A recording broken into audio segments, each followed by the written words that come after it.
So in battle, I came across one of Northwind's mayoral candidates, but before I could interview him, we were attacked and got split up. So naturally, I did what any Northwind Quebec settler would do.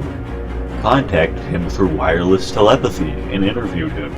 Upon further inspection, he may not actually be a massive communist, so make sure to watch the whole thing if you actually want to hear him and what they have to say.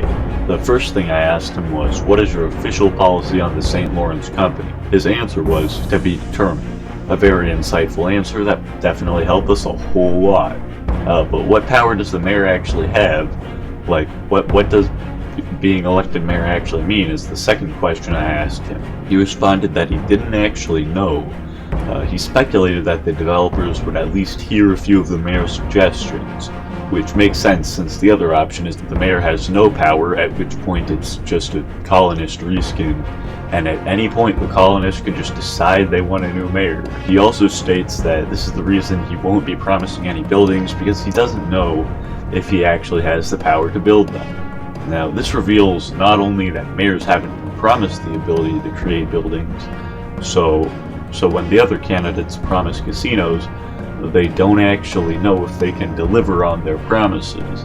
It also reveals that pretty much like half the campaign promises most people make are complete garbage.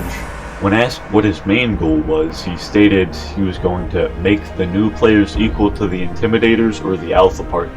And he says, quote, like, once they're all in peace, the starvation problem will be easy to fix.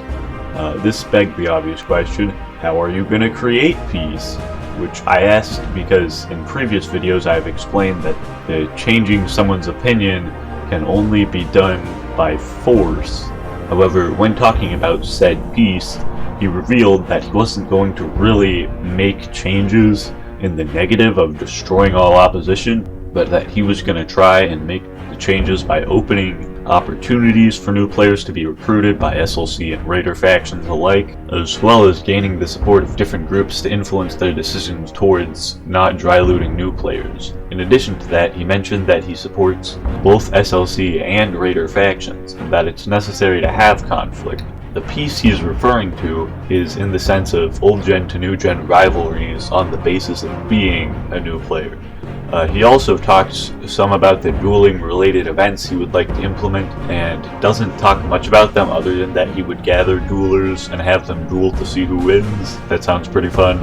In addition to that, he remarks that Northwind needs the new generation, which makes sense because, you know, you gotta have new players or else have a 100% player retention rate for the entirety of the game existence. When asked about the upcoming Northwind mayoral debate, which by the time you're watching this should be in a few hours, he admits that he thinks most Northwind players are really stubborn and probably won't let the debates change their mind. When asked about what would be needed to push for his goals, he explains that it would take some of the older players to be the bigger man and choose to set a better example of a Northwind player by not being toxic.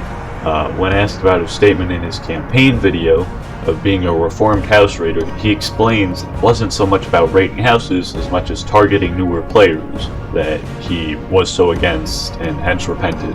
He also addresses one of the developers' common, quote, solutions to the problem where they allow people to build houses in safe zones, which, as you would expect, results in the rich old gens building infinite unraidable storage houses where they can put infinite amounts of items without ever losing them, which it's basically bank space for free.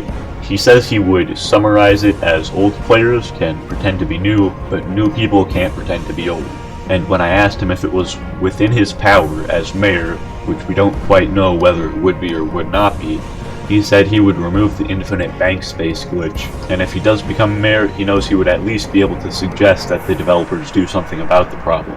When asked about other things he would like to see changed, and he recognizes he probably wouldn't have the power to do it, he says he would like to buff the Benjamin's Delight a little bit, since at the moment he views fishing as under-rewarded. Alternatively, he suggests adding some sort of better bait to increase the effectiveness of fishing.